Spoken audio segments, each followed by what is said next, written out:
LoveLine. LoveLine is meant for an adult audience.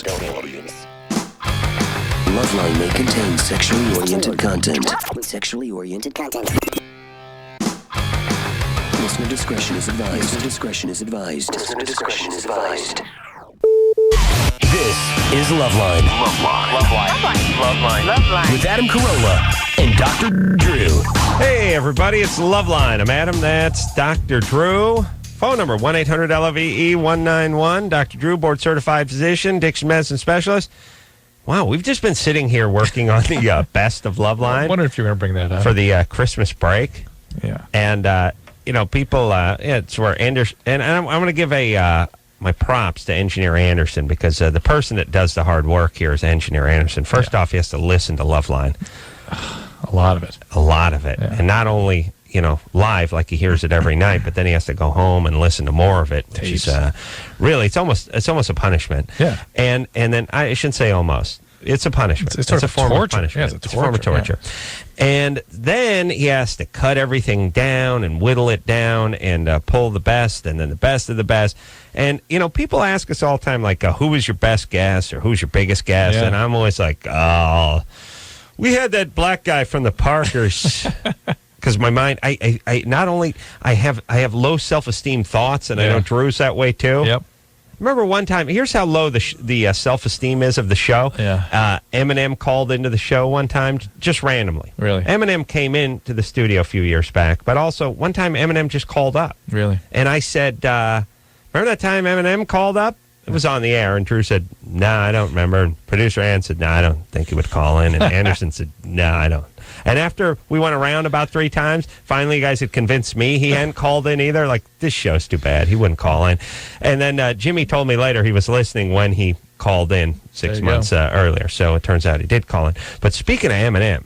But it's good. Anyway, the reason I'm talking about this, we were sitting here with a list in front of us of the guests that are going to be on this best of segments we're going to have. Yeah. And just Matthew looking at this list. And the Foo Fighters and Destiny's Child and Ozzy Osbourne. Beyonce Knowles. Yeah. Oh, just a little. Scott Weiland. Tommy Tenacious Lee's in here. Jack Black. Yeah. Tom Arnold, Alec Baldwin, David Arquette, Tony Hawk. Yeah. Macy Gray. Yeah. They had some good people on this show. Yeah. James Addiction. Listen, Laura Prepon, Mila Kunis, and that's just the ones we have in front of us. There are more. Yeah. What you need to do, which we've already forgotten, which Rob is scary. Schneider and Jeff Probst. Yeah, Good Charlotte, Marilyn Manson. Here's what I'm going to need you all to do: turn off tonight's show and really save up, because it's going to be a dismal disappointment compared to what we have planned for you on the best of. Yes, Drew? That best of will begin, the 20th, 22nd, something like that? I have no idea. Anyway, they are pretty amazing shows. All right. Let's keep on keeping on with this show. Oh, what, huh? Oh, that's right. We're on the air. Yeah, okay. We're on the air now? Yeah. Couple things. First off, there needs to be, I was thinking about it today, Drew. There needs to be a word or some language for, like, I'm just saying. I don't really mean anything. I'm not trying to get out of anything. How about I'm just saying? Doesn't work. You tried it, doesn't work? This business is so filled with BS that if you bring something up when or the day is done? suggest something... No, let me explain something. You tell me how this works. Right. I'm doing some commercial, some man on the street radio commercial that's going to run in the South. Okay. They offered me a bunch of money. I'm going out, they say, to North Carolina one day. Wilmington again? I have no idea. Oh, yeah. I'm assuming that's the only town there is in North Carolina. It's only with television cameras. This is a radio commercial. Going out to North Carolina one day to do like a man on the street kind of thing. Right. And then 3 weeks later, I'm going to Tampa, Florida to do another man on the street thing. Okay. And I say, well, what are you looking for? And they're like, well, we want 8 or 9 sort of 30-second man on the street spots. And I said, you're paying me a lot of money, and don't get me wrong, but why don't we just go to North Carolina? I'll just do them all. Why don't you go to North Hollywood and do them all? That was my first suggestion. Well, because people don't know the product that well in this part of the country. Could be funnier. All right, fine. But, okay, now how about I just go to North Carolina and I'll stay for an extra day or something, whatever it is, but we'll just do it. Yeah. And by the way, you need 8 or 9 man on the street things are 30 seconds each. We'll do that before lunch, and then That'll be that. I mean, not just for me. Well, is there a problem, or no, I'm not. I'm just saying. I'm just saying. No need to go back to Tampa. Well, the clients. The product. Maybe people own the product feel like No, I'm not. Okay. I'm talking to a marketing firm, right, a publicity firm. And I could visibly. It was a conference call. I could feel them getting weird immediately, and I'm like, what? Listen, a-hole. We're not paying you enough money. And no, it's not.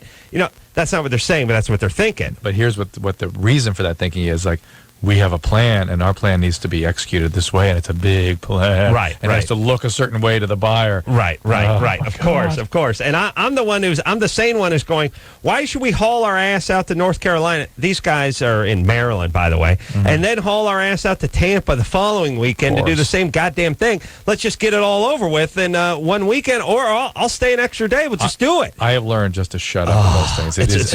It's no way you can talk everyone's sanely. getting weird, like, the client. No. And it's like, and then so there's like pause and a silence, and now I'm trying to, like, I can feel it getting weird, so I'm saying I'm not trying to get out of any work. I'm doing this for you guys too. It'd just be an easier. We won't have to save buy money. Plane tickets and go back and forth. I think the client wants certain things that have landmarks in both cities, like. I'm going to bring up Disney World when I'm there, and I'm going to bring up the Charlotte Hornets or something when I'm in North Carolina. Like, it's a radio spot. Landmarks? Whatever. All right, anyway. Here's what it is. We're paying you a bunch of money, Brillo Head. Now shut the F up and do what we're saying. Here's what, how ungrateful. That's not the translation, though. The translation is, we're getting paid way too much money, and someone might find out. Right. That's what the extra. All I'm saying is I just want that word where I'm saying I'm not complaining. It's a word that says I'm not complaining, and I'm doing this for you too. I know this feels like I'm pulling a Star Trek here. No, but I want to come up with it. Yeah, please come up with it, Drew. See if you can do it by the 12 o'clock hour. I'm not complaining. It's just a suggestion to help you. Yeah, not a complaint. But now it sounds condescending. Sounds like you're trying to get out of work now. Yeah. Now someone's paying you a bunch of money. You're not saying, I'll take half the money. No. You're just suggesting you do half the work. You see what I'm saying? Even though, and I said, look, we'll get it. If you're not happy, we'll come back, but we'll get it all. Don't worry. All right. Doesn't it just help me help you? Ready? No, it save you from yourself. Is really what I it used is. to do that one. Yeah. I'm going to save you guys from yourselves now. That didn't. No, that didn't go over. Here's so what good. when he used to say that to the television producers, they'd say, sit down. Oh yeah. And then then there's trouble. And then Adam would have a follow on, which is, history will not be kind to this. History will remember this moment. And I would take my scarf and I would throw it around my neck and I'd go, I never. And I would say, I said good day. Good day. That's how I would insult them, by yelling "Good day, sir." All right, and then I would announce they would hear from my seconds. All right, you ready to rock here, Drew? Here we go. What are we doing here, buddy? Taking calls. All right. I said Julia? good day, sir. Oh, whoa! Anderson. I think Anderson actually makes these things in real time. I do. I don't think that was Cartman. No, that was King of the Hill. That's King of the Hill. Yeah. Well, yeah. King of the Hill sounds a little Cartman. Yeah, I just realized that. Play that again, Anderson. Let's get to the sex. What was I doing in the back? Let's get to the sex. You got to get the ma'am. I said good day, sir. We have some Cartman, too. I believe that I'm a slut. And Anderson, we have Cartman. Drew, don't talk over the drops. No! God, no! That's all I got, because I cut everything else because it became too popular. Oh. Leave him alone. It became too popular. He means South Park. Okay. Yes, South Park. I thought you meant we did. Not his drops. Julia, Yes. you're 20? Yes. What's up? My boyfriend and I have been together for over 2 years now. And we're intimate, and our sex life is fantastic, and we are extremely happy with one another. I guess the problem is that he had slept with people prior to meeting me, and I hadn't. I was a virgin before I met him, and I'm perfectly fine with that. And the fact that I've only slept with one person, I just always have this thought in the back of my mind of what would it be like to be with somebody else other than him.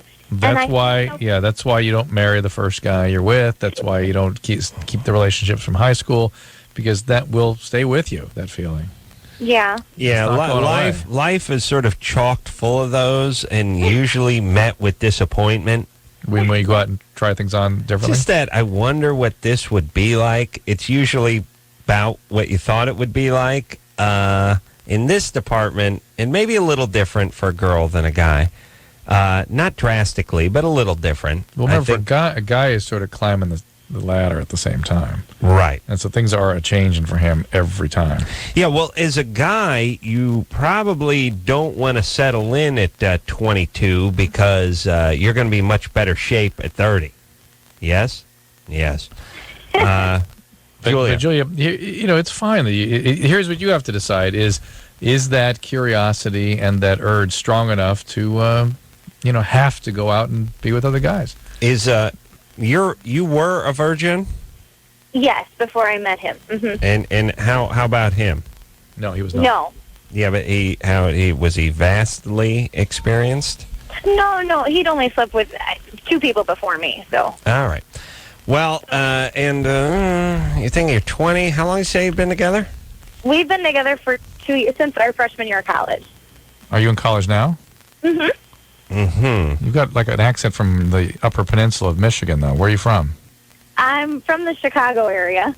Mm-hmm. So, Julia, maybe, I don't know. I mean, there's also a part that says if there's a part of you that is thinking about other guys or feeling like maybe you missed out, that may be a sign, too. Right. You don't want to ignore those things and pretend they're not there. Mm-hmm. Right. And that's fine. It's fine. You're in college. You're supposed to sort of try things on for size a little bit.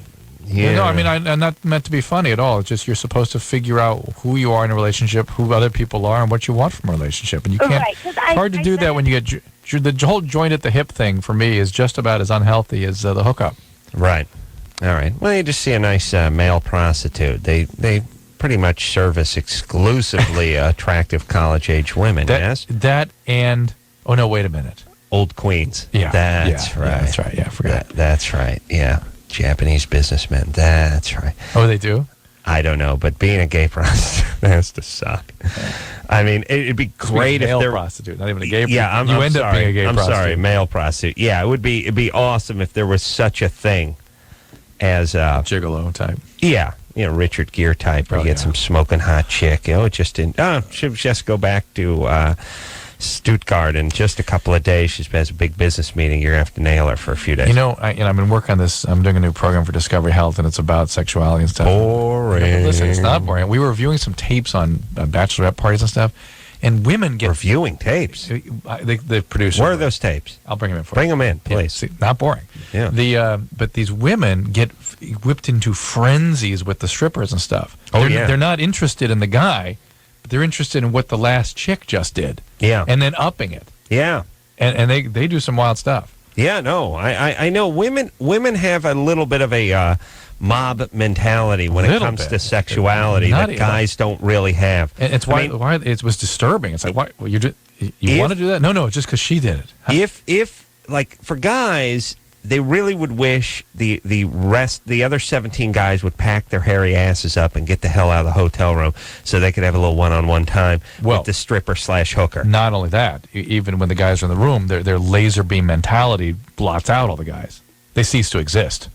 Yeah, but we would prefer they leave. We prefer they leave, but for the most part, our brain works in such a way as to blot them out anyway. Yeah. For a woman, all she's interested in what the other ones are doing. Yeah, she's seeing how they react to the guy, and what level they take it to, what she's going to do, and how to get the guy's attention. It's crazy. Compared to the other ones. Yeah. Not compared to, not me, just compared to everybody else. Yeah. Broads, you guys hate each other. Bethany? Yes. Oh, Bethany. What's worse, by the way, Drew, a guy named Fred who insists on being called Frederick, or someone named Beth who insists on being called Bethany? Bethany's kind of an Eastern name. How about you get used to? How about anyone who corrects you? Like, here's the person I can't hang with. That person where they go, hey, why don't you meet my buddy Christopher? This is Adam. He's a car guy too. Hey, Chris, how you doing? Christopher. That guy, the guy corrects you, the guy you're never going to see again, who corrects you, that a-hole. You know what a-hole? Let me tell you what a-hole I met.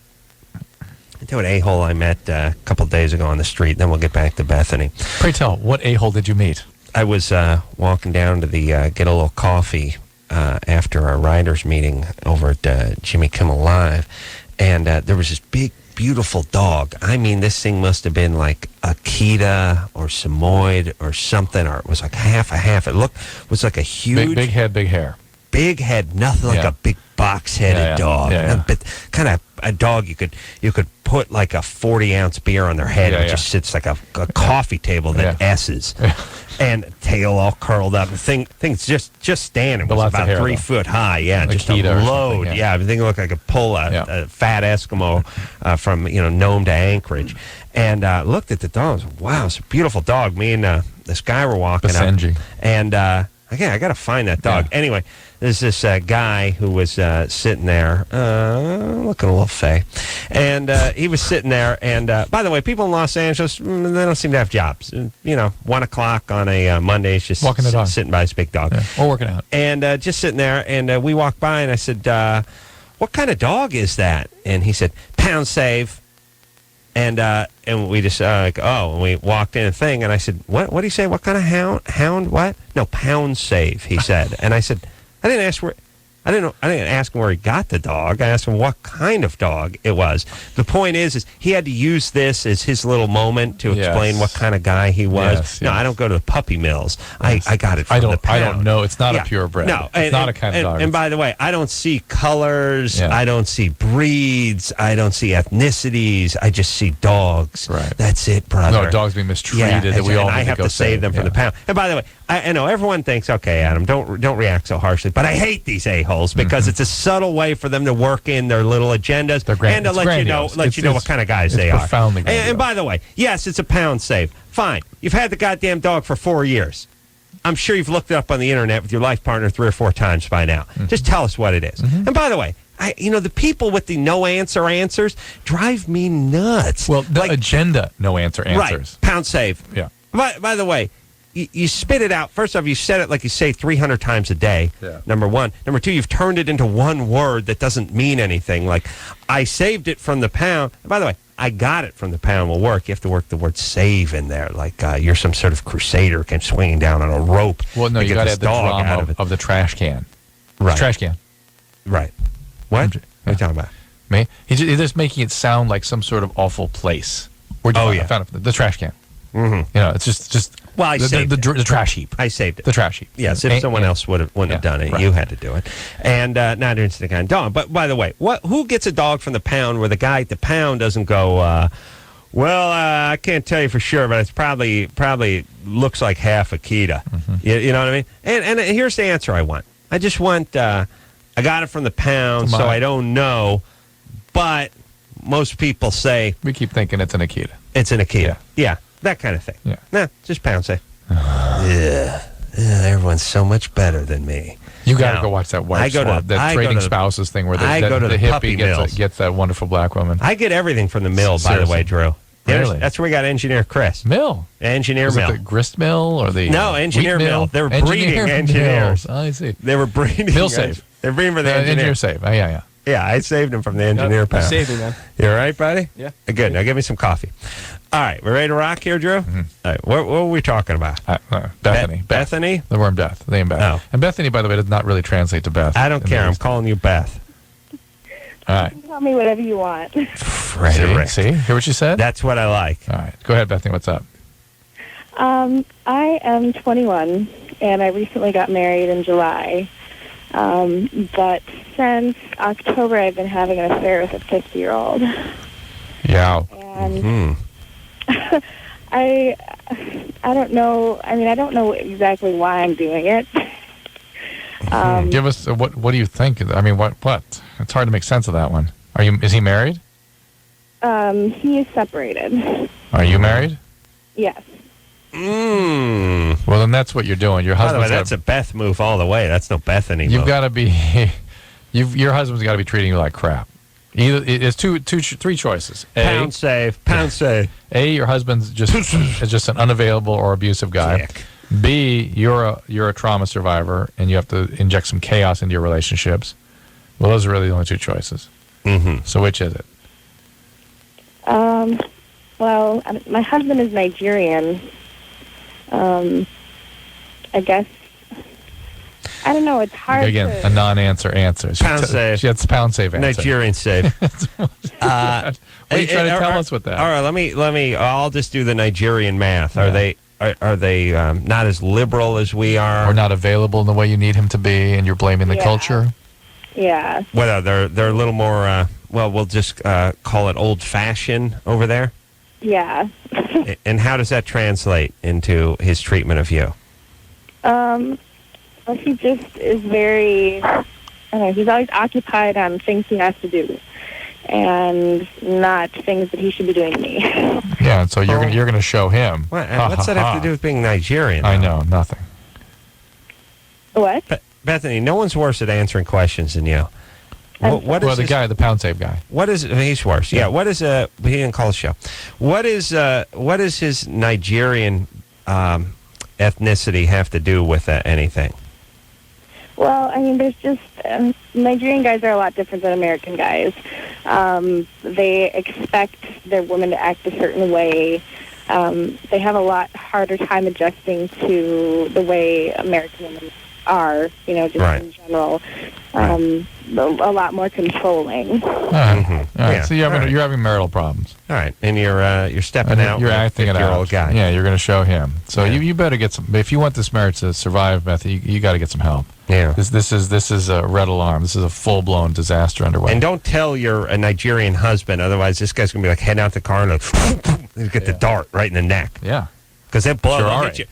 Dipped in curare. They will hit you with a blow dart, those people. There's no ifs, ands, or buts about it. It's the old-fashioned way of That's the way they settled things. Yeah. Thump. Right in the neck. Out of a bamboo shoot. Oh, yeah. Pow.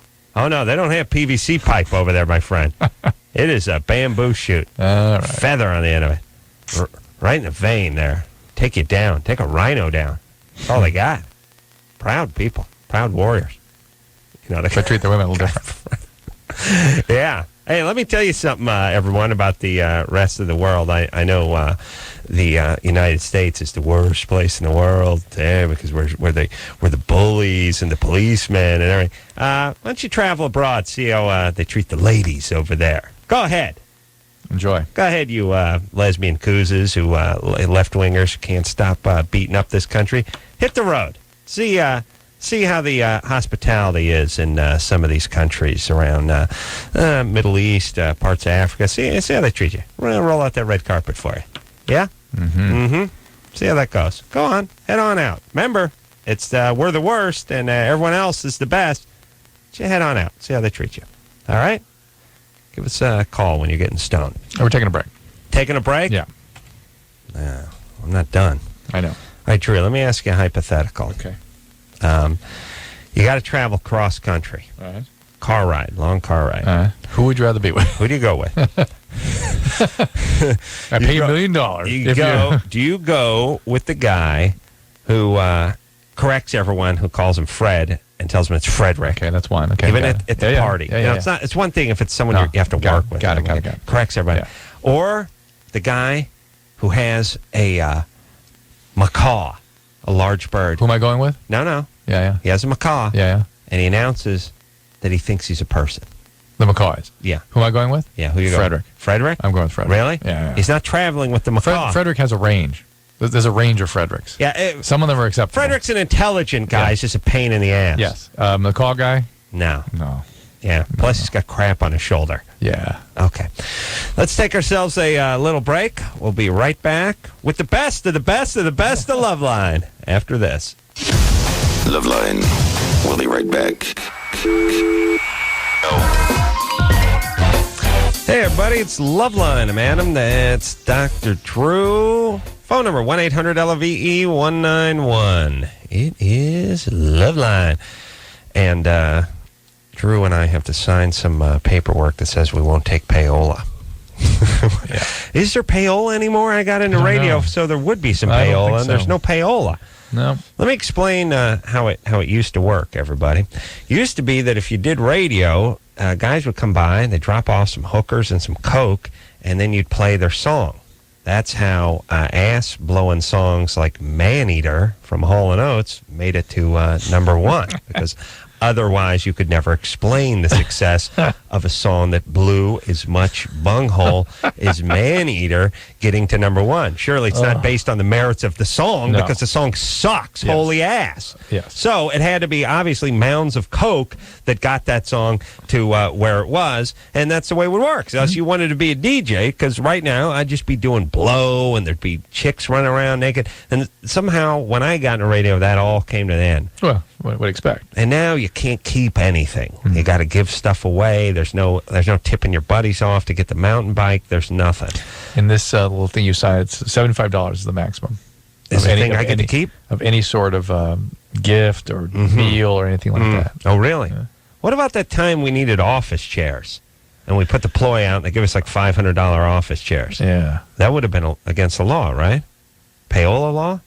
Oh, by the way, what's the deal with radio? What goes on in radio that it needs this kind of focus? FCC attention, payola trouble. What goes on in radio? You know what I'm saying? When 50 years ago, when there were no laws whatsoever regulating radio, was everything okay, or were people dying every day in radio? What goes on in radio that it needs this kind of scrutiny and this kind of attention? Listen, we got a problem with terrorists over here. We don't have enough people to check the container ships that come into the ports. Let's focus on that.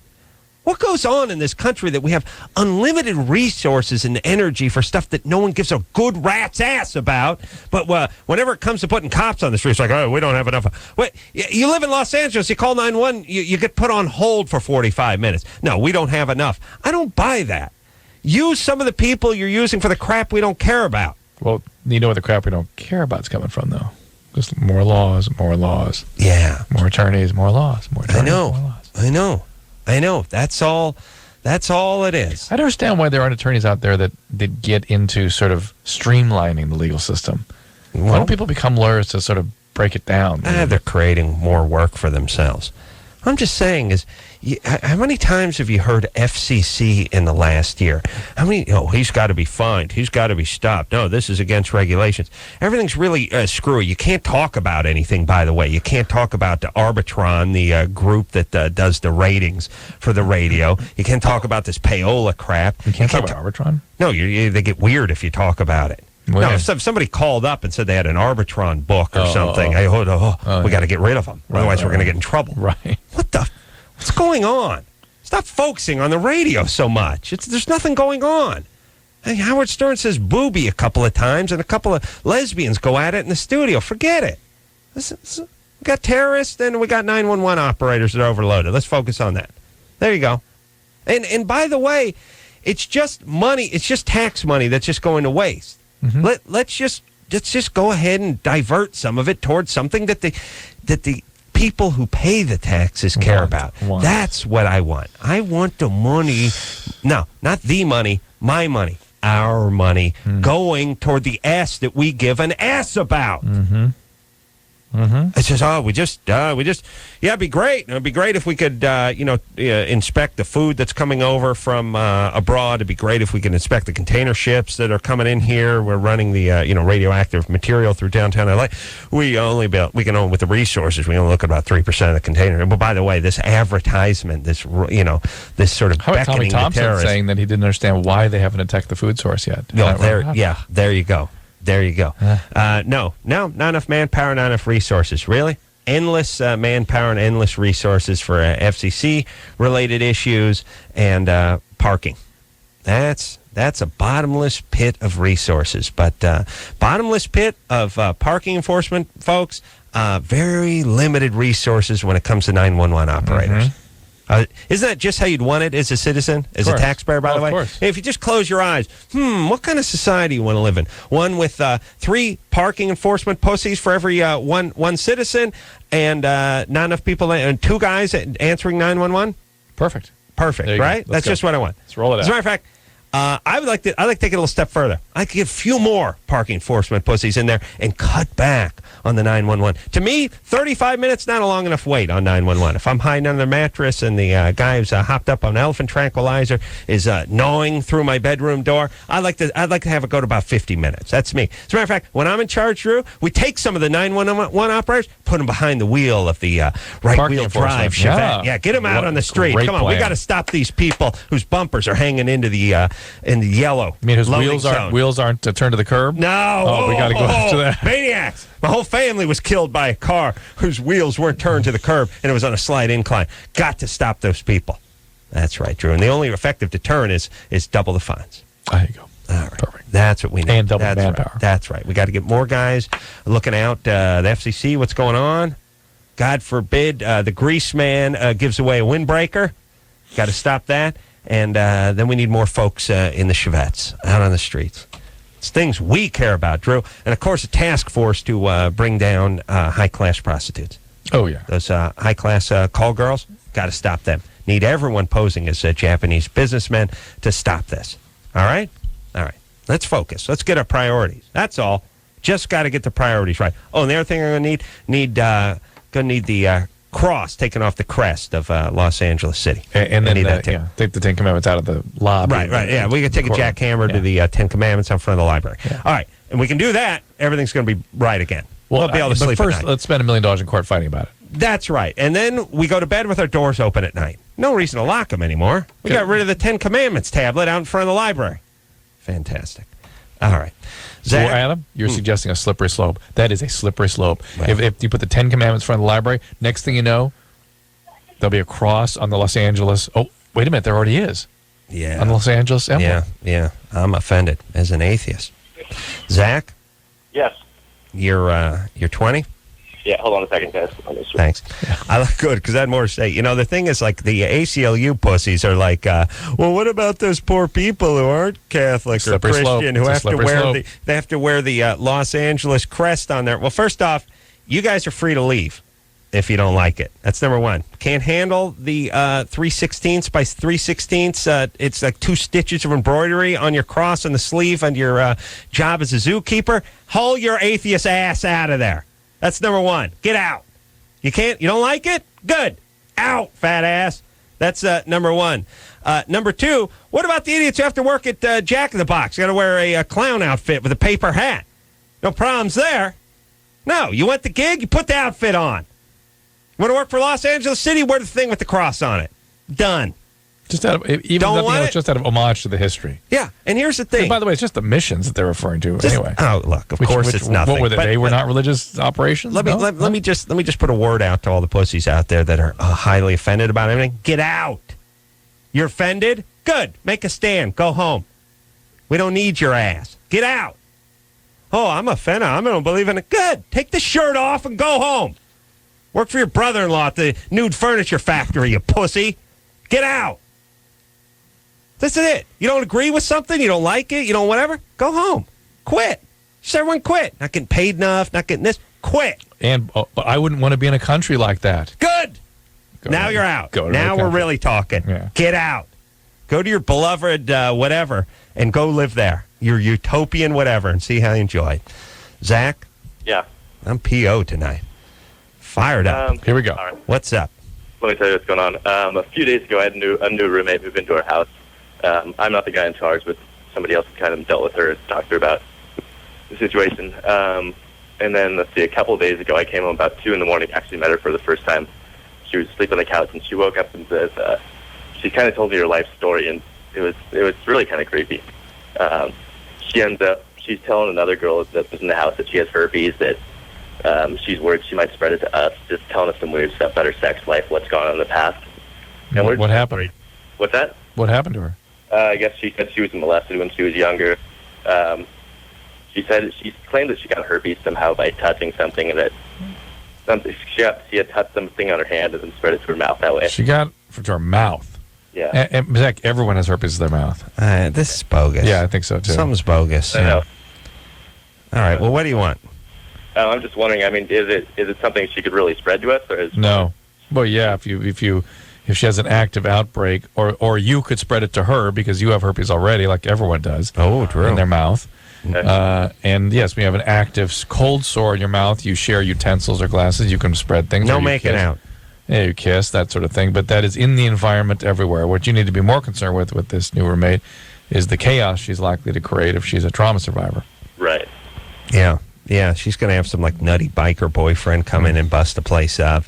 Then you're going to be one of those things where they mistake you for the guy she cheated with, so he just empties a clip from a Beretta into your comforter while you're asleep, and you're not even the right guy.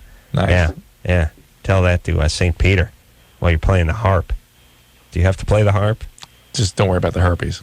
Hey, can the Worry about the harpies. you think the Mexicans play an accordion as they say?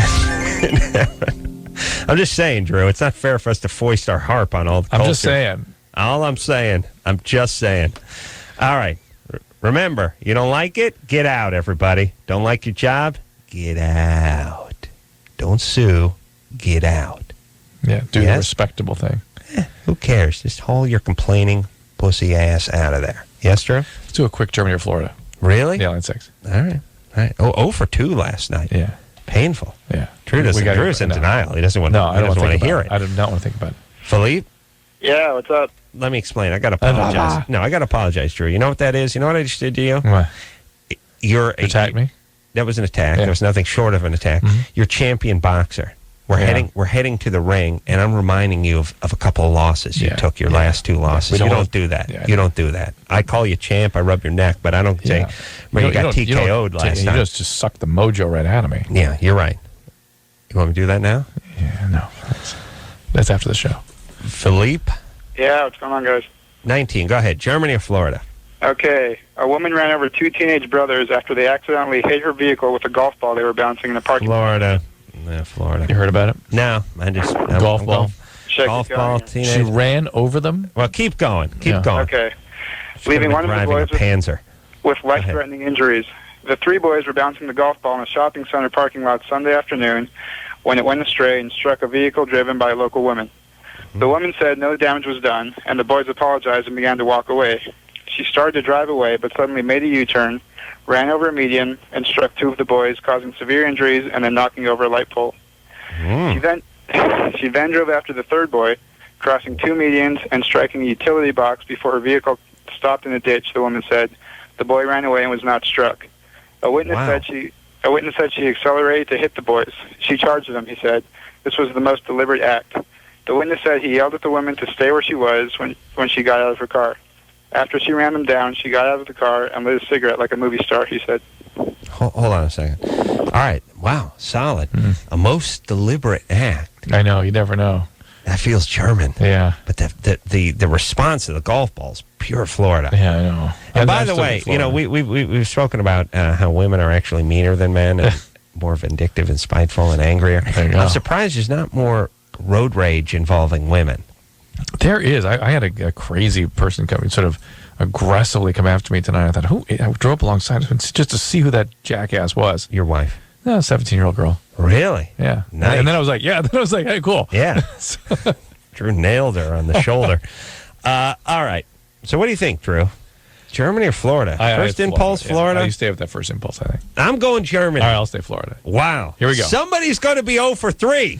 Somebody's going to be 0 for... Should I say that again? Here we go. Philippe? Yes, Is it Germany Adam, or you're- Florida? you're 0 for 3, Adam. Oh, yeah. Damn. Oh, yeah. He's back. I said Florida. Two syllables What's into the matter? this You thing. never don't go with your first impulse. I You don't talked know. yourself right out of it. You know what I am? I'm you know what I'm like? I'm like a field goal kicker who's missed like 5 in a row. Yeah. Now I'm thinking, I mean, now You're there's- Daryl Upremi. You're going to pick the ball up and try to throw it next. I'm missing chip shots now, Yeah. extra points. I'm all up in my head. I got to clear my head. All right. Let's take a break. I'm going to clear my clear. head. And let me say this, if it's not clear at the end of 4 minutes, I may not be back. Okay? All right. All right. Well, we may or we may not be back. Well, I'll be back because my head's clear. All right, but that's kind of the same as there's Yeah, you're right. There's no You're right. show. Good point. All right. After this. Hello? Who's this? This is LoveLine. 1-800-LOVE-191. LoveLine will be right back. Yeah! Woo! Get it on, buddy. Woo! Gonna get it on. Gotta get it on. Gonna drop some trout, Drew. I'll tell you what. I'll drop trout right I'll tell you we have a good time, don't we? I'll tell you I hate the man. I'll tell you my boss can go F himself. You go down the hall, you tell the program director to go F himself. Where's the cowbell? Where's the cowbell, the horn, the megaphone? 829. There we go. I'm going to drop trout. I swear drop trout. I will drop trout. Don't make it drop trout. I will drop trout. I have to drop trout. You'll drop trout. I swear to God, Chris, you will. Watch out. This guy's wild. I'm going to drop trout. 829. Tell you, we have a good time. Anyway, going out to weather. We got traffic. We got news. We got one in Copter 7 is going to be up there. It's going to see what's going on over the 405. So go look out for brake lights. Tell you, 29 after 8 o'clock. 31 away from the top of the hour. Then more news, weather, and traffic coming up. You ready to go, Drew? I am. You ready to rock my skin here, Drew? was already crawling. You ready to crawl, Drew? Let's party. Positively jumping out of my skin. Let's rock there, brother. I tell you, it's good radio. Shirley, 24. Shirley, 24 years of age. What can we do you for? This is an embarrassing question for me to ask my doctor, so that's why I'm calling you guys. All right, go ahead. I just had a hysterectomy, like probably. Hold on. You or a friend? Oh, wait a minute. I screwed that one up. Don't try to make a few fart noises. I screwed that one up. We get out of it making some fart noises. If they say you, it's not. Right. Okay, if they say it's a friend, it's them. But if they say you, it's not a friend. But either way it works. It's beautiful. It's genius. You'll drop trout. Yeah, drop trout. Don't make me drop trout. Go ahead, Shirley. Well, okay. My question is that I was wondering, okay, when a male ejaculates inside of a woman, and they have a uterus. Okay, I know half of that sperm goes into the uterus. Yeah. No, not half of that sperm. Whoa. A tiny little bit of sperm swims into the uterus, yes. Yeah. Okay, many millions of cells get in, but the semen stays out. Yeah, mine does the backstroke. Yeah. Well, my question is that now that I have no uterus, will I have more of like sperm coming out of me? No uterus. Usual, or what happened? You checked under the car seat? That's where mine was. I'll tell you, 29. Driving. Drew, what's that mean? You had hysterectomy? And Drew, shouldn't they call the hersterectomy? I knew that was coming. Hey, 29. Here's weather traffic coming out of there. Am I right? Get on a drop trout. What's up there, buddy? Let's go now. Shirley, you got to pace it up now. The stuff gets sort of absorbed through your vaginal. The system there is designed to take stuff. You mean my secret sauce? Very little gets up into the uterus anyway, so it's really no different than 29. No different than with the uterus. Okay. Okay. Most of the actual volume comes out anyway, just when you sort of stand up. Yeah, that's right. The sperm, the cells stick and swim their way up. I tell you, there's no I in uterus. Okay. No me either. Yeah, there's no me in uterus. 829. I drop trout. All right, Drew, we cool? Shirley, thanks for calling in. We'll see you at the weekend splash. Going there again. I'm sorry you called at this moment. Adam was especially inspired during the commercial break. Where are we going here, buddy? We got it's going line 6, 829, 8 o'clock. Zachariah. I don't care what you are. Ask a question. What's on? Glad to have you, sister. Hi, Zachariah. Hi, Dr. Drew. Hi, Adam. I wanted to tell you, Dr. Drew, thank you for writing that book, Cracked. It was very inspirational. Oh, great. Yeah, I wanted to know, how did you get into writing that book? Did you just want people to know about? You know, I was thinking about writing. He just bought himself a boat and he needed to make the payments. I was thinking about writing a book, and Judith Reagan 29 asked me to have dinner with her, and at the dinner we talked about all kinds of things. At the end, she just said, "There's your book, whatever we've been talking about." Drew ever had. And I didn't know what she was talking about, and she just said, "Write me 20 pages." Yeah. And I was sort of flipped out by that sort of ultimatum, but I went out. You couldn't have left it at 20. And I went running that next day and took a tape recorder with me to see if I could sort of get some ideas. It was an old reel-to-reel job. I got a hernia pushing up the Arroyo Parkway. And this story just kind of came out. The story just sort of emerged. 29, It was a really amazing book. I'll tell you, I'm going to read that book cover to cover. The second you hollow out the cover, just pull out the pages in Just between. the cover. Yeah, I actually started reading it when I went to rehab after. Oh, no kidding. How's your recovery going? It's going really good, actually. Good. Yeah. Coming out in paperback, by the way. Finally, I can wipe my ass with the cover, too. Before, I was having to actually use the pages to wipe my ass, but the cover's a little hard. Hey, You can Adam, just spray you saw on me. that caller before me that... Oh, shit, trouble. No, other Adam. Yeah. Okay, What's going on? Gotta get on. You saw that girl before me not to get cream pied anymore. Yeah. Stay away from the cream pie. Yeah, cream pie. Dropping tries the car. She was going so good there. And then all of a sudden, that big left turn. Yeah. All right, we got to rock and roll. I'll tell you, we're up against a break. Got to pay some bills. Know what I'm saying? What do we got in line when we come back? We got Chris talking to Colin from Phoenix. Stacy from east of the Rockies calling in. Margarita coming in. She's calling in. Margaret coming in Oregon. Oh, husband cheating. I'll tell you, we got a big show. A lot of shows set up. By the way, 829 9 o'clock. We'll be right back with more LoveLine after this. All right, guys, here's the deal. Looking to hook up? Call the Dateline. Sick of wasting time with the wrong person? Call the Dateline. One call's all you need to make. Call the Dateline.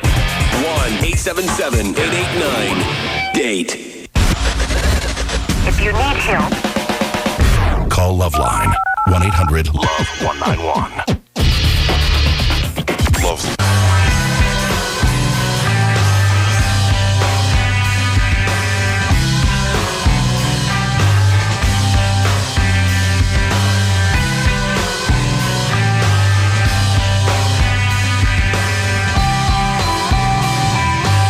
Hey, everybody.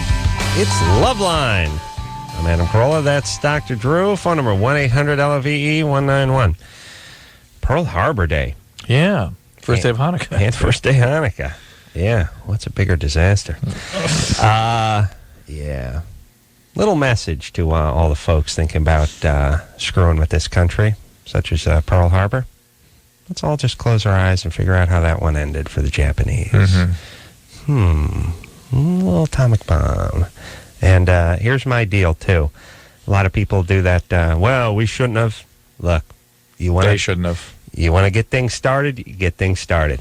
And look, go find the biggest guy in your high school and go up and take your fruit cup and dump it on his head and see what happens. And, No. Grab his nuts and squeeze. See what happens. See what he does. That's right. Might react. That's right. Might react. Yep.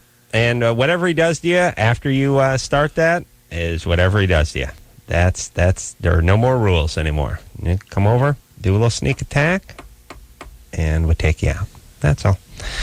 All right. Let's and by the way, the people who have a beef with us dropping the atomic bomb on Japan got to understand many more people would have died during the invasion of the island. Right. I mean, they were. That was the other alternative, was we actually invade the island. Yeah, and not just many more of us. Right. Many more of them. Many more of them. Yeah. And for those of you who don't think they would have done the same, dropped one right down New York City on the Chrysler Building in New York in a heartbeat. Yeah. Of course they would have. Yeah. Of course they would have.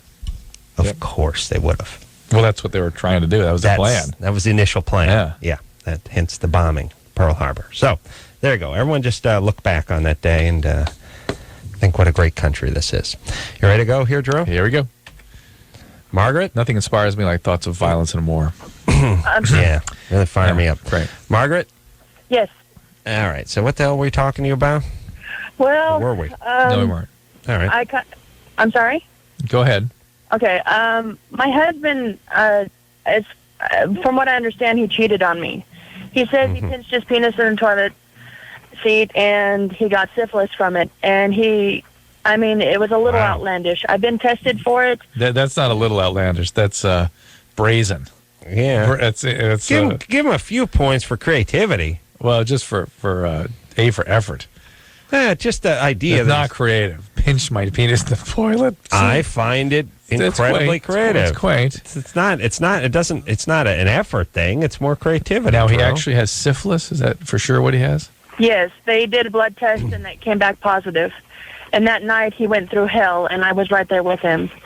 What do you mean he went through hell that night? He started shaking. He was delirious. He was out of his mind.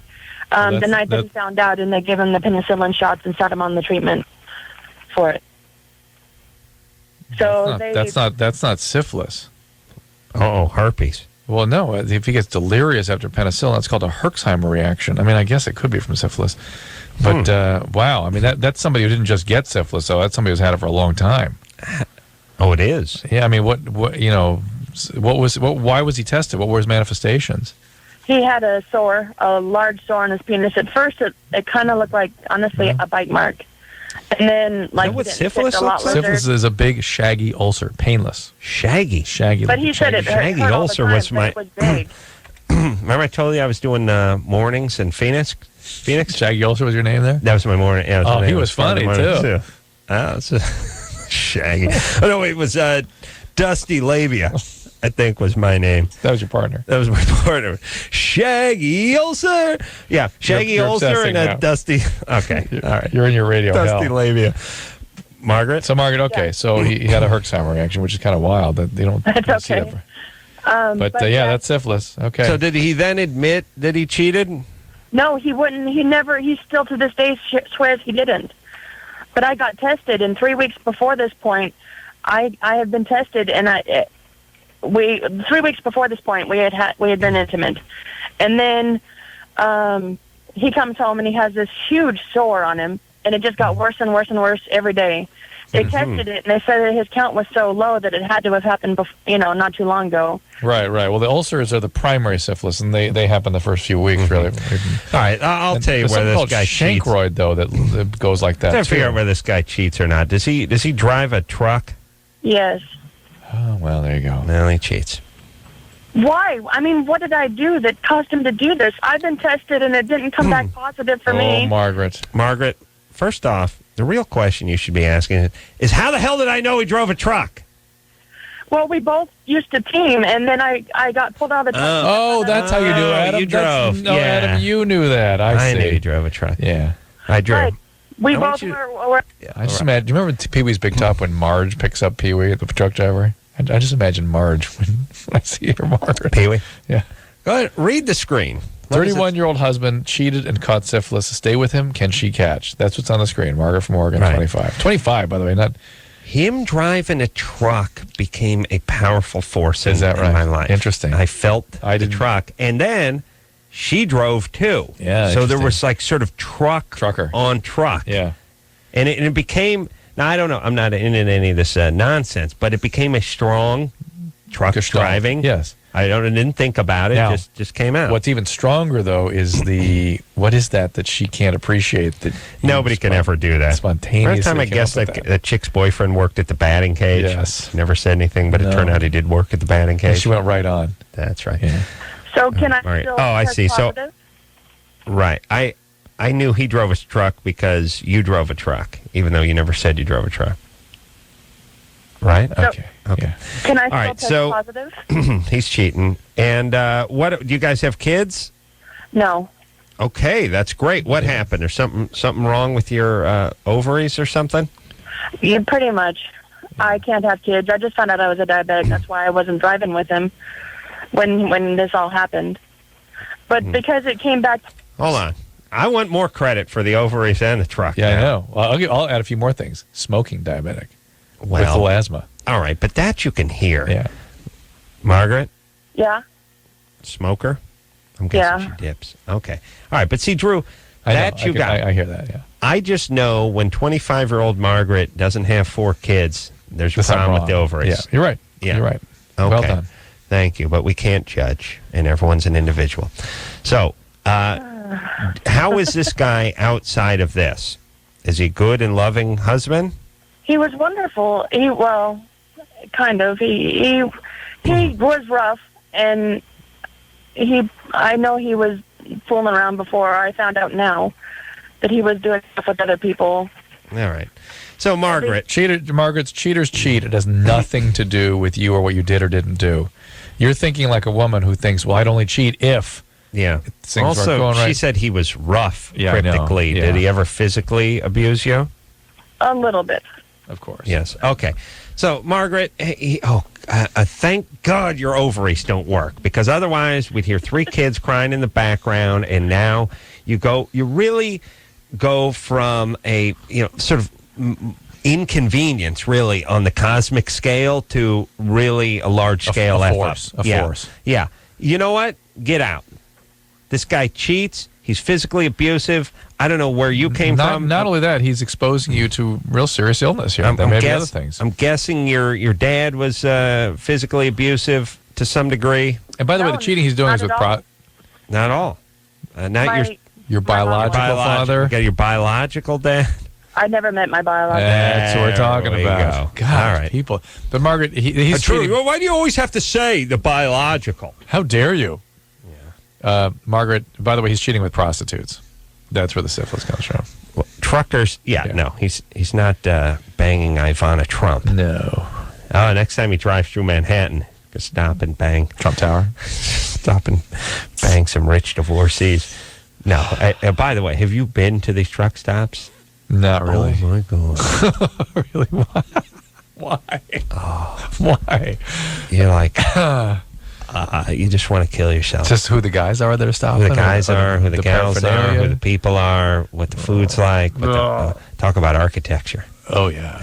It is a disaster. Now, again, I'm not blowing smoke up my own took-eye, but what is that part of life where the trucking becomes a force? You mean, what is the personality issue? How did I feel truck? You know what I mean? Yeah. I got to believe it was her truck driving that I felt, too. I heard, I literally was having an image of Pee-wee's Big Adventure where he gets in the truck with Marge. No, it's after I said truck driver, though. Yeah. So stop stealing my thunder. Point is how does that work? I'm not into psychic stuff. Right. But on the other hand, I don't say truck that often without there being a truck. I think you were also putting... I mean, obviously the person sounds like, they're chain smokers. There's a lot of smoking. There's a sort of behavior that goes along, doesn't go along with accountants or CPAs. Right. There's a rough around the edges. But there's the picking up diseases and sort of rambling man I didn't thing. see construction worker. Well, you were about to, though. No, I wasn't going to say. Really? They didn't cross your mind at all? No. I thought you were going to say something about metal. Stop crapping on my gift. No, I was touched by the hand of God. I'm just saying. No, I'm trying to help you. I didn't think of anything. Just trucker came out of my mouth. You weren't thinking metal or trucker. You just thought trucker all the way. I don't work that way, Drew. Okay. What, do I ever tell you that? No, I'm asking that. No. Okay. Please. Just thought trucker. I wasn't thinking, is he construction worker? Is he drywaller? Is he trucker? I'm going to go with trucker. No, it's just you didn't have trucker. You didn't scroll through some stuff. It was just trucker. No, I never do. Okay. I never do. It's either it hits you or it doesn't. It's an impulse buy, and it happens with. There's never any preloading with it, because if you preload, you're going to be wrong. Drew, you know how you're always wrong? That's because you preload. I see. You're always much better when you just let something push you in a direction. Thus, Germany for you, Florida for me. That last jury of Florida didn't work. But the point is, there are other. Stop crapping on my gift. That's all I'm saying. What were you saying? That there are other clues. I think we kind of to get us going. Well, yeah, no, it's like I said, it's not rabbi or moil, but there are many, many, many other professions in the blue collar world where people smoke, right, and whose husbands cheat. You know what I'm saying? Yeah. I'm not saying it's 1 in a million. It's just it hit me hard as trucker, and it was funny that she was a truck driver too. Yeah, next time maybe that's where I was feeling it. Yeah. Next time we'll sort of pay attention, see if there's something as we're coming up with it. Yeah, I think it's just a feeling. Maybe people just sound like what they sound. Maybe truckers just sound like truckers, and construction workers sound like effers. It just rhymed with trucker. All right. Katie, 17. Let me say this. Katie? Yes. Hello? What's happening, baby doll? I have really weird periods, and every time I get them, they've been, like, the cramps have been escalating so much, and it hurts so bad. And I was wondering if that's just, like, hereditary, because my mom had, like, bad ovaries, too, when she was younger, The and cramps probably have nothing to do with your ovaries. okay, or is it like from me and my boyfriend fooling around or whatever? Because we're kind of rough. You can stir things up in and around the time of your period, and make things a little worse. It's an inflammatory reaction in the uterus. You're rough sexually, or just wrestling? No, sexually. Oh, okay. So you're having intercourse then? Yeah, that and just other stuff too. Why are you doing it harshly if it's uncomfortable for you? Rough doing other stuff too. It's not uncomfortable while I'm doing it. It's It's not just, like, uncomfortable. afterwards. Not like directly afterwards, but when I get my period and stuff, it's really All right. Well, that's probably has nothing to do with it. But when you you are. say other stuff, you mean like oral sex? yeah. Why are you saying this so tentatively? Well, I think No, you're being pretty forthcoming. She is like, when you ask, it's like, yeah. Well, no, I mean, it's, she's 17. It's an uncomfortable topic. Right. We're probing. No, it's fine. Katie, listen, you need to have when was the last time you had a pelvic exam? I haven't had one before. Okay, you have to do that. Okay.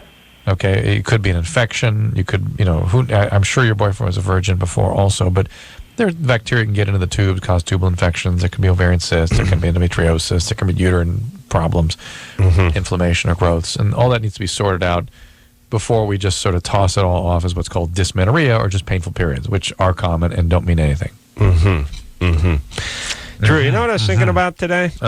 I was thinking about the first day of Hanukkah. Yes. And I'm sure you were thinking about that. I was. The Hanukkahs in the past you'd have with your family. A lot of Hanukkah talk over at the Kimmel Show today. But no talk about the Hanukkahs past with your family and the huge elaborate menorah that you had. My family celebrates every culture. Yeah. No.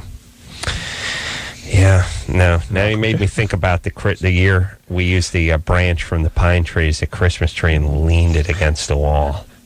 Oh my God! I'm suing. I am going to sue my family.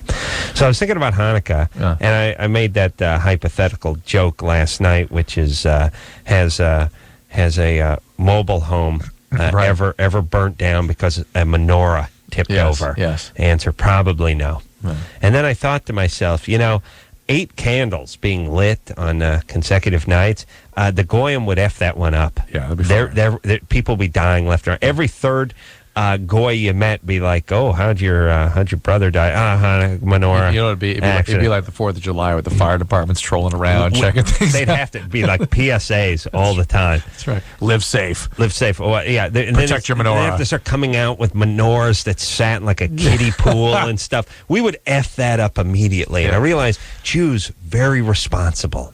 And you have to be when you're a Jew, too, because think about how flammable the Jews are. They have the crazy beards. Those crazy beards that only insane people could have. Prayer shawl hanging down with go up with the fringe on it. Right. Peos, crazy curly sideburn all thing. Things meant to burn. Big brim hats. Black tie. I mean, think about how combustible a Hasidic Jew is. It's not just combustible, but think how things hang into the fire. Yeah. Everything's designed to hang into whatever's burning. Here's the thing. Just a non-Jew with a beard, that thing goes up 3-4 times a week. Of course. 3-4 times a week. Oh, yes. But you can't blow out a birthday cake. You can't scramble eggs. You can't cook. You can't barbecue. A power goes out at the house and you light up a candle. Pow. You couldn't hold a sparkler. That's your whole head catching on fire as a non-Jew. But Jews, either flame retardant. No. I think Hitler disproved that one. Yeah. Or that was nice. That was a nice comment. Well, it's more that will go down in history. More of a dig on Hitler. Okay. More of a dig on Hitler. And by the way, not done with the Germans. You're not. Good. Okay. I like a little bombing over there. And they did World War I, World War II.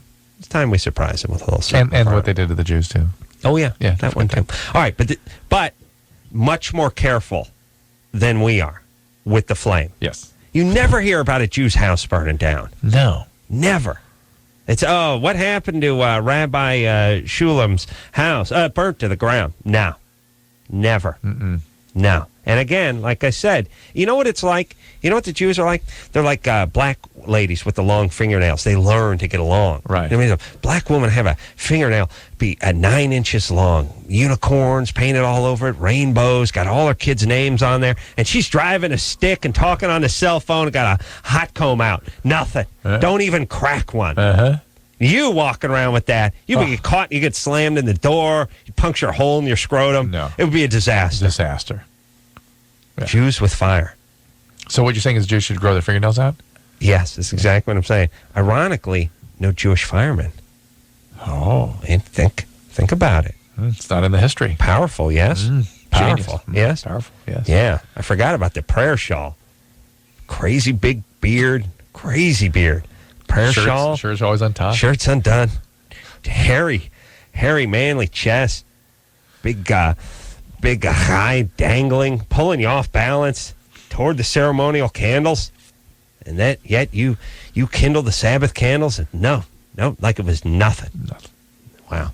Gotta give the Jews credit for that. All right. I think we're going to take a break. I got to take a leak. Okay.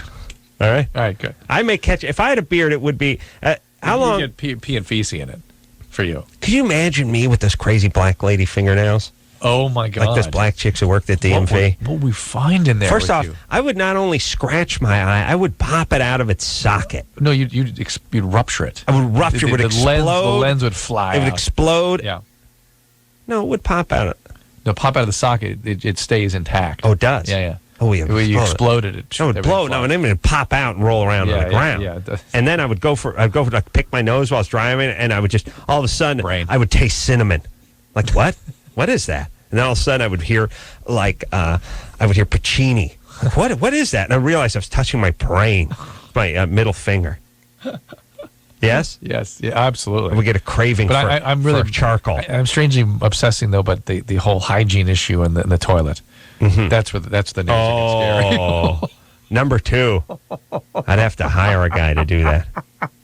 It'd be tough around the Corolla house as well, though. Come here, buddy.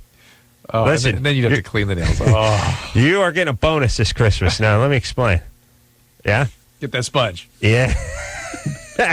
Get the pressure washer. All right. Take a quick break. Be right back after this. Thank you for calling LoveLine. Your call will be answered in the order it seems interesting. Call LoveLine. 1-800-LOVE-191. San Francisco. Yeah, it's LoveLine, Adam. That's Dr. True. Getting a little comedy instruction here. It's tremendous. They shows when there are no guests. Yeah. Drew and I chance to spread our wings. It's LoveLine, Adam. That's Dr. Drew. It is. What do I get to give you in return? You just a head nod. First day of Hanukkah. Yeah. We're just talking about. I think the Jews are much more responsible. Fastidious. Yeah, they take care. They would never. Here's the thing about why white guys, I don't want to call non-Jews, we'll just call them the goyim. They can't handle candles being lit every night because they would light the candle, then they'd get drunk, then they'd pass out, and then they would burn down. Yeah. Jew don't get drunk and pass out. He blows them candles out first. Yeah? Oh, yes. We can barely get white guys to quit smoking in bed. What would his mother say if she put candles out? And then clean the wax out of the little pockets that the menorah has. By the way, remember how many fires used to start because people fell asleep smoking? Yeah. What happened to that? I miss those days. I still see tons of that stuff. Oh, you do? I think most of it is because the people get just burned and they wake up. And by the way, it's not falling asleep smoking. It's loaded. Passing out. Yeah, it's being loaded. You're loaded. Yeah. They never say that. No, it's always being loaded. And I think stuff is so fire retardant now that the people kind of burn before they wake go up. Yeah. All right. I just kind of missed that. Fell asleep while I was smoking. Yeah. Stacy? Hi. Ever happened to a Jew, by the way? No, never. Fell asleep smoking? Burnt down the house? Well, maybe Bob Evans. Is he Jewish? I don't know, baby, but I do know the name Bob Evans gets press, gets ink. Yeah. Go ahead, Stacey. Hi, guys. I'm 22. Mm-hmm. I just found out 2 months ago that I'm pregnant. My boyfriend and I have been together for about 4 years now. And it seems that since I found out I was pregnant, we've maintained a pretty good sex life for the past couple of months. He is the father? Yes, he is. Oh, refreshing. Yeah, it's nice. And old-fashioned, as you say. I've been gradually, obviously, getting bigger. My belly's been growing, and so it's been harder for us to... You mean you're getting taller? Slow down. Well, hang slow a second, down. Stacey. Drew, your calves get bigger when you get pregnant, yes? You get taller. Oh, You get taller. taller. She gets to get Taller. bigger. I'm not a doctor. Yeah. Your belly. But you say your belly grows. Huh. Yes, my belly's You're growing. drinking a lot of brew. I guess so. All right. But anyhow, so it's been a little bit more difficult for us to have sex, but throughout this, we have been, and it seems that... Hang on a second. Whoa. You're how many months pregnant? I'm 5, but I just found out 2 months ago. I see. Okay. But since I found out that I was pregnant, it seems that every time we have sex, my boyfriend is not satisfied unless he can be degrading in some way. Even before we found out I was pregnant, we had a healthy sex life as far as, we liked to experiment and role play and do different things, but it wasn't as consistent. And it seems now that with every... He has to be degrading now that you're mama. All right. Quiet down. No, but she's sort of alluding to him needing fetishistic stuff, too. Well, what is he... just tell us... Let's flip all the cards over and tell us what he wants to do. Okay, he's a lot more into slapping me. He pulls my hair harder than he used to. He likes to put the pillow over my face, cover my nose and mouth with his hand. Well, maybe you're asking for it. How am I asking for it? Well, just by being a mother. It was something that we dabbled in before, but it seems like now he cannot come to ejaculation without. All right. Hold on. Okay, first off, already sounds like a gem, a front runner for Father of the Year. I was just thinking that. Gotta get a vote in for him. Number 2, definitely not a Jew. Here's a Jew's rough sex. Could I have sex with you? No. Sorry. Bitch. Yeah. That's rough trade. Yeah. All right. So here's the thing. There's a couple of things. One is maybe he's having a little difficulty with the pregnancy part, and he's needing to up the ante as sort of a distraction in order to achieve the orgasm. Like now that your mama and his child is in some you. guys are sort of turned off by pregnant women. Well, they actually don't like that. Yeah, that's what I'm saying. Forget the symbolism of being mom. They just physically... He's having to go a little further in a direction that he was already sort of slowly moving toward because of this distraction to his penis known as your zygote. And is he on any medication or doing drugs or anything? No, not at all. And the other part is maybe this is just his way, maybe unconsciously, of creating a little bit of a chasm or distance from you because he may not be planning on hanging around for the full, just turning it into a little bit of an object. Or maybe he's just angry about the fact that he's having to deal with a kid. Yeah. He doesn't want to. What I was wondering is if maybe because my body is changing, personally, I was wondering if maybe that's his way of being able to be satisfied because his attraction to me is lessening because of my body. That's an interesting point. What an interesting theory. In fact, that's just the one that we'd floated about 3 seconds ago. Write that down, Al. Yeah, all right. That's what I said. Sorry, I didn't catch it. Well, that's all right. Just as long as you caught that semen. So, how long have you two been together? 4 years. 4 years. And why aren't you married? 4 years. It's been discussed, but we just neither one of us feel that we're ready. Does he want this child? Uh-huh. Okay. And he's enthusiastic about it? He's looking forward to it? He is, which is why I was confused about all this. All right. And what does he do for a living? He's a mechanic. What's he work on? Diesels? Just foreign and domestic. Foreign and domestic. All right. He does okay? Yeah. All right. Okay. Here's the thing. You can tell him that this is a direction you don't really want to go. and sexually. Yeah, by the way, why aren't you speaking up about this? Well, his hand's over her mouth. But I mean afterwards. Just because I kind of feel that if it's something that we had already played around with. Attention, all females. It is okay to tell your boyfriend, husband, spouse, whatever, when they're doing things that you aren't into. Here's where you need the bullhorn right now. Yes. Attention. If it's uncomfortable, if it hurts, if you're not into it, whatever, the moment he starts going down that path, that's when you're welcome to step forward or wait till afterwards if you want to be extra PC about it and tell them you're not into that. That's not for me. That's it. Also, I wonder... Their nuts won't explode. They won't run out the door screaming. Yeah. You're in control. You call the shots. Well, speaking of being in control and calling the shots, there's all this sort of marriage after you have the kids or maybe we'll see kind of thing.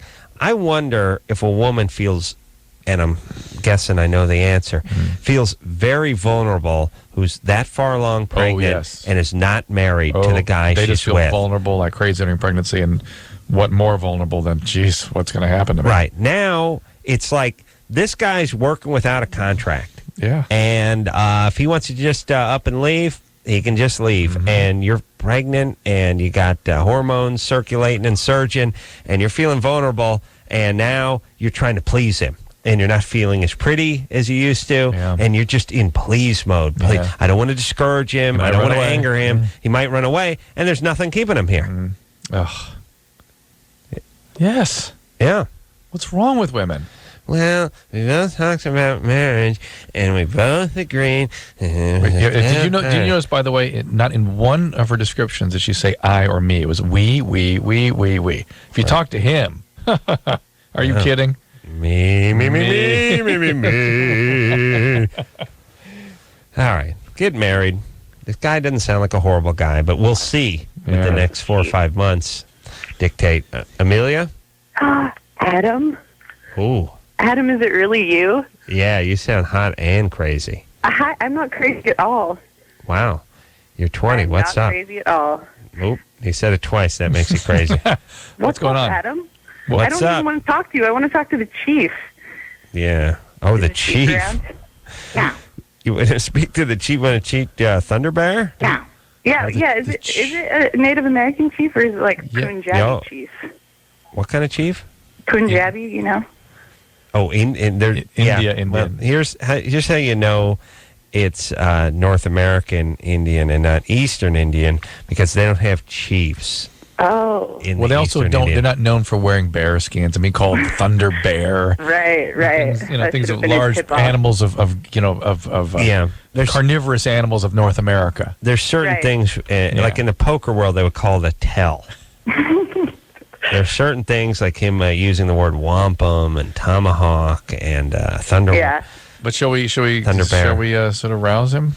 All right. What's your question for him? You're not. Was that Anderson that I was talking to, or was that like? All right. Listen, you must be hot or drunk or possibly even both. No, I'm not. Well, I guess I'm hot, but I'm not drunk. I'm just kind of nervous because.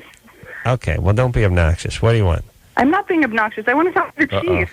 Okay. And what's your phone screener guy was trying to make me come up with a question about my cooter and was like being all lame, and I told him that I would come up with one, which is, well, I wanted to ask the chief. Hold on a second. What is the impulse? And I would imagine it's somewhere between stupid and angry. Stangry.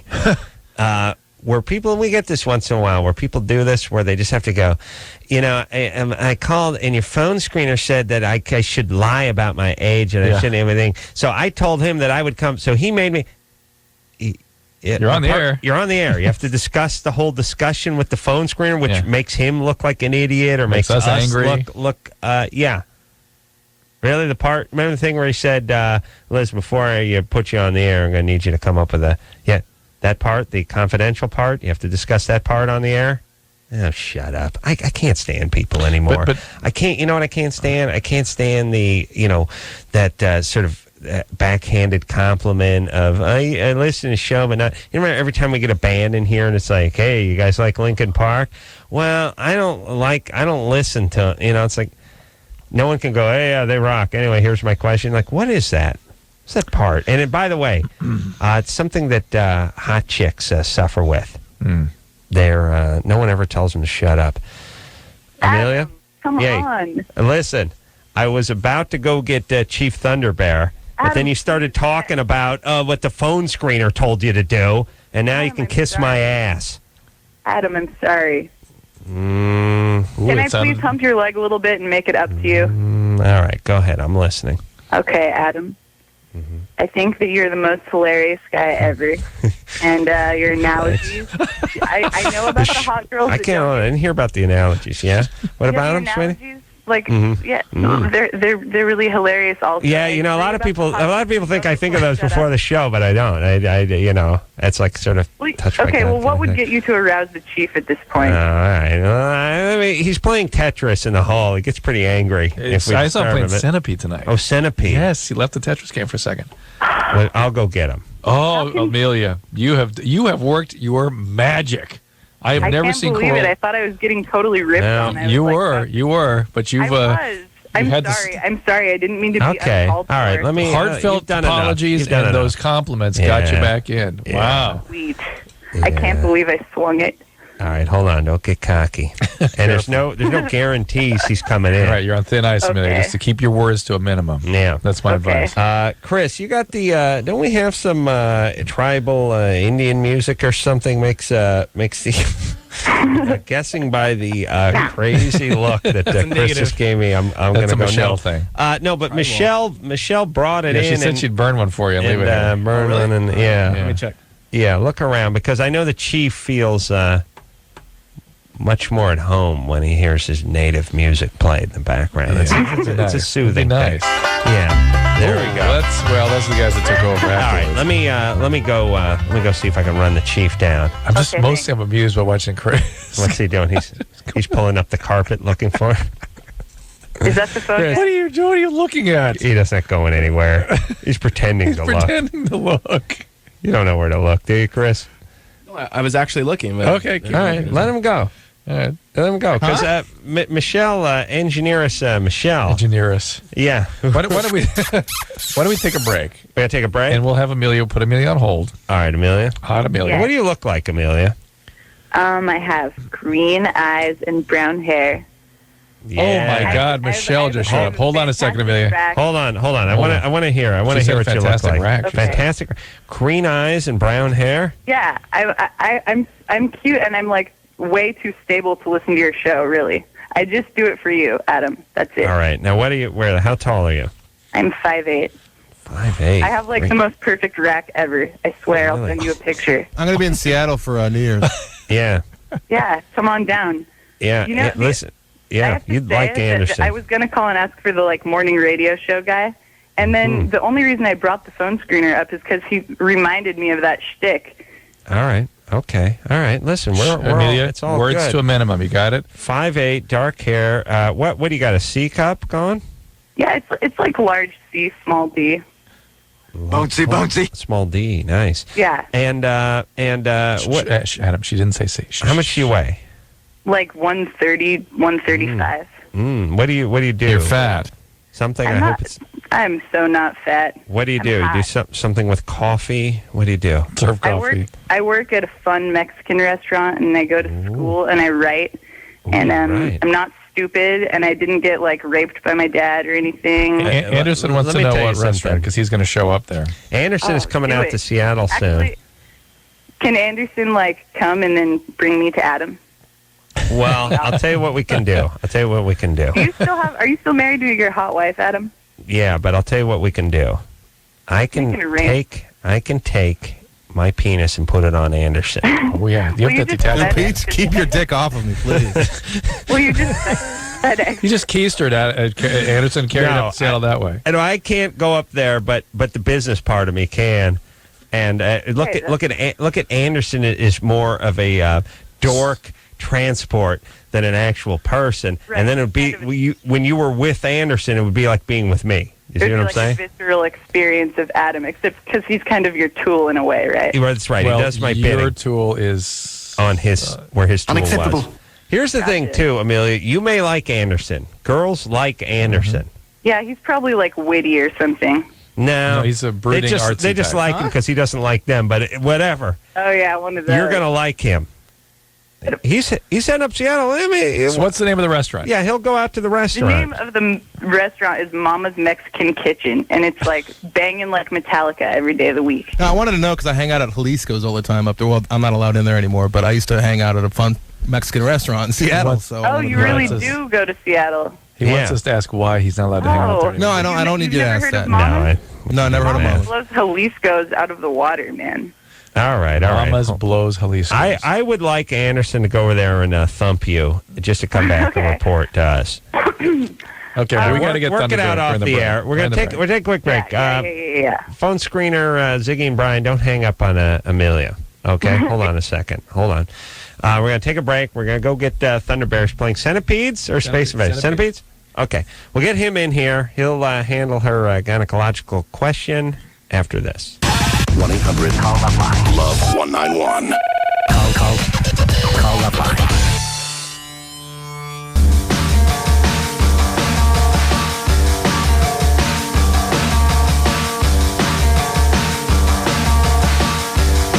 Hey, everybody, it's LoveLine. I'm Adam. That's Dr. Drew. Forget about that phone number. We have Amelia on line 6. 20 years old, a hottie, calling from Seattle. Green eyes, brown hair. Hi, Adam. Yes, C/D rack. So, Amelia, you're done with Adam. You want to talk to the Chief Thunder Bear, right? Yes. Okay. And rubbing sticks together and pounding Yeah. a tom-tom. Starting a fire. Kindling. Yeah. All right. Let me go. Let me Get him. go get the guy. All right, Amelia, it's all for you tonight. Thanks. And you just think, keep your, don't talk too much. Words to him. There he goes. Oh, here it comes. And just sort of think of your question and state it very clearly to him, okay? You know, Okay. he gets sort of excitable sometimes. Chick from Seattle. Oh yeah, he's in now. Oh, hey, hi, Chief. Hi, Chief. How are you? Good evening. How? I just got to prepare the room, Amelia. Hold on a second. Okay. Amelia, shh. What did I tell you? You can't interrupt him in the middle of one of his chants.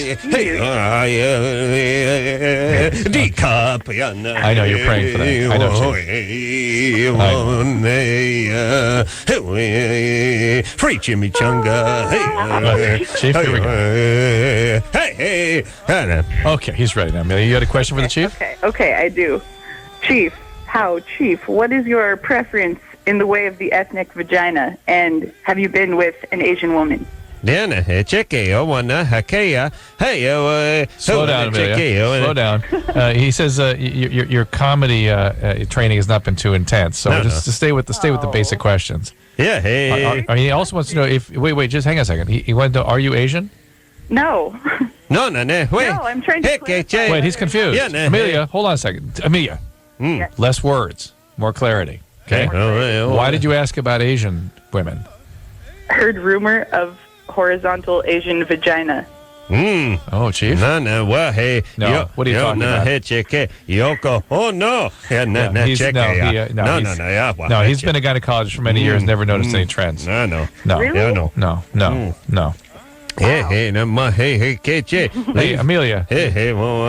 Is this what you call the Chief in here? He wants to go back to his centipede. Tetris. This is it? Yeah, that was it. Oh, Amelia. He's getting a little irritated. I'm sorry, Chief. And no coffee, too. I know. I'm so sorry. Chief, Chris. What's it going to take? What's it going to take, Chris? I'm sorry, Chief. I know. So anyway, Chief. Yeah, I know. $10 hour? I know. Too much, Wampa. I know. Too much. Yeah. I know. You should have seen him scamper out looking for your music, though. It was really quite a sight to see. Chick should be paid in squirrel crap. Yeah, don't worry. Too good. Yeah, Chick. Chief, as long as you bring that up, have you ever seen a squirrel crab? No, Chick. No one has. No kidding. Yeah, the big squaw in the sky might have, but not anybody else. No. What? I know. Chick. I know. I know it's a stupid question. I'm sorry. Oh, my goodness.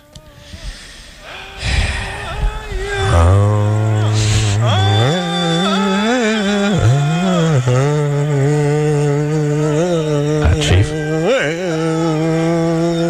Chief Thunder Bear? Shut 'em pie hole. another call. I've got another boob call here lined up. Hey, what? No. Line 4. Yeah, Line 4. did you? No. No, what hit you? He's here. Yeah, Chief, you're screwing everything up here. Here we go. Jennifer is 16. Jennifer? Hi. Yeah, hey. Chief Atlanta Bear is on with you. Okay. First, I just wanted to say, Adam, Chief, and Drew, I love you. I love you. Oh, thanks, Jennifer. The chief, unfortunately, has gone into a fugue state. He's Stop, kiss him loincloth, ask him questions. Okay, he's ready for a question. Okay. My question is, can I do anything to make my breasts bigger? Chief, any way to enlarge the breast at 16? She's an A cup, it says here. No. He's not interested. I'm sorry, Jennifer, but I'll answer the call for stuff you. them. No, Chief. Gizzards Chief. with deer fat and put under. We'll take Jennifer. Just give yourself a little time. You're still 16. Yeah, some women find when they old go enough to carry squaw. I mean, papoose. Papoose. That some women find when they go on the birth control pill, their breasts get large, and there are always plastic procedures. Chief, I just want to take this phone call here before we run out of time. This is Jane, 25. She's from Fresno, Chief. Hey, I know. Many ancestors come from Fresno. Oh, he's praying to them now. I know. Yes, I know. Just take your hands off your penis. Jane? White trash. Hi. What's going on?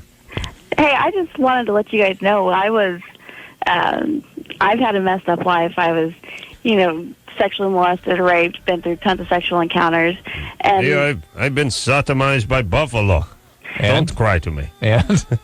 But I'm pretty normal. I'm able to deal with my problems. And I listen to your guys' show, pretty often, and it just kind of makes me sick the way that girls aren't able to handle their problems and they're just afraid to. And I just want to let What do you mean? What do you mean you're able to handle them? Denial. What does that mean? Yes, that's probably what this is, Chief. Well, I haven't been in denial about the things that have happened to me and had to have a big cry. I know, but you sound like it's what people tend to do not in denial is go ahead and act out. They go ahead and have lots of partners and get all kinds of crazy relationships going as a way of sort of creating a comfort with their trauma. Denial, not just stream in Montana. Chief, comedian, Chief. Indian humor. Hi, how are you? Hey. But it's just, one of the things at the same time, I've had a lot of that where I actually acted out, beginning with my own sexual encounters at the age of 15. That's what I'm saying. So you've settled down now? Yeah. Okay. Well, good. I completely have, and just, Well, here's the deal. Full-blown lesbo. No, but the fact is that there are genetic resiliency factors, and there are also early attachment issues that can help people overcome traumas as they get older. So yeah, there's no doubt that some people do better with these things than others. Don't you agree, Chief? Okay, Chief, you just settle down. Keep going. It's all good. This is Dr. Drew. Adam Carolla is playing Tetris. We're here with Chief, who will continue to say prayers on all of your behalf. Pussy, play dinner. Hey, just say prayer. Say prayer, Chief. Good, yes. It's very good. Think about peaceful things. Forget about those difficult callers we've had. And we'll be back after this. All right, guys, here's the deal. Looking to hook up? Call the Dateline. Sick of wasting time with the wrong person? Call the Dateline. One call's all you need to make. Call the Dateline. 1-877-889-DATE. If you need help, Call LoveLine. 1-800-LOVE-191. The one and only Live 105.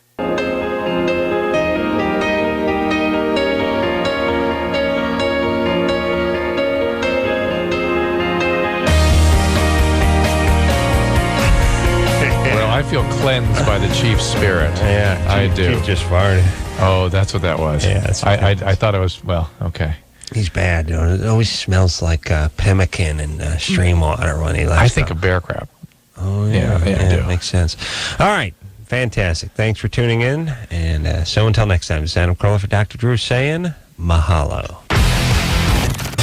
This has been LoveLine. LoveLine. The opinions expressed on this show are not necessarily those of the staff, management, sponsors, or this station. The producer for LoveLine is Ann Ingold. LoveLine is a presentation of Westwood One Entertainment.